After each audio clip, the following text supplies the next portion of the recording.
Гадаадд хараар ажиллаж амьдарч байгаа монголчууд гэмт хэрэг дүрддэг, амь насаа алддаг тохиолдол сүүлийн хэдэн жил илүүтэйгээр гарч байна.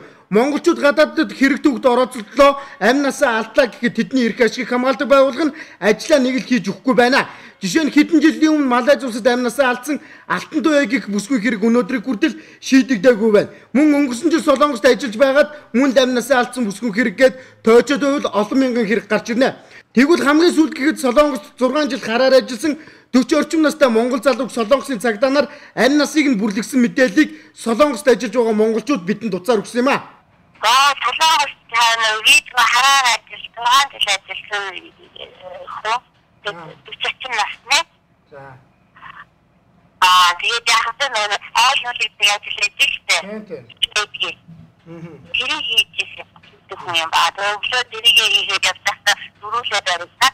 Тэр дөрөв хүнийх нь нэг нь видтэй алгараа батж гарч ирээд нэг нь Монгол бутаад нэг нь одоо мөрийн дээр байгаа байхгүй юу.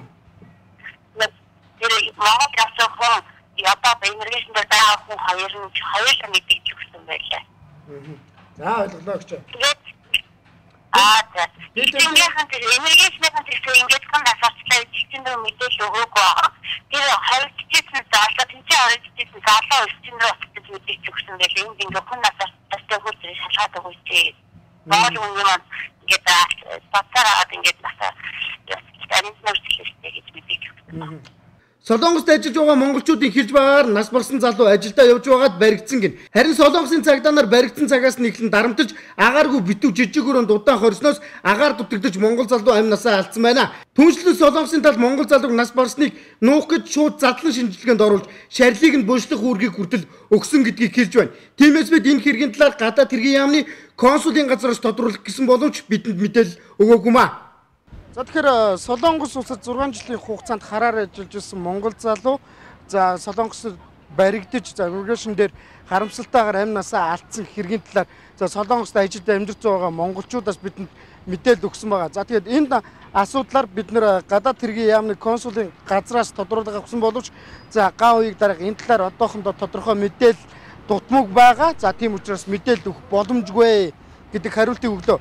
Ер нь Солонгос улсад ажиллаж амьдарч байгаа монголчуудын хувьд амь насаа алдах, хэрэг төвд орооцох иймэрхүү асуудлууд маш их байдаг. За хамгийн сүүлийн жишээлбэл иммиграшн дээр нас урсан залууг бол за зодсоор байгаад алсан. За тэгээд дээрэс нь агааргүй битүү өрөөнд төгжиж хорсноос болж одоо агаард нь дутагдлаас болж нас урсан байдалтай олцсон гэдгийг бол тэр Солонгост ажиллаж байгаа хүмүүс бол бидэнд мэдээлэлээр хэлсэн байгаа. Түүнчлэн за иммиграшн дээр нас урсан тэр залууг Солонгосын тал нууж за Монголын элчин сайдын яамд мэдэгдэхгүйгээр шууд задлан шинжилгээнд задланд оруулсан иймэрхүү үйл явцуд бас босон талаар хэлсэн. Иймэрхүү үйл явц болоод байхад гадаад хэргийн яамны консулын газар ямар ч мэдээлэл байхгүйгээ сууж байгаад харамсалтай байна.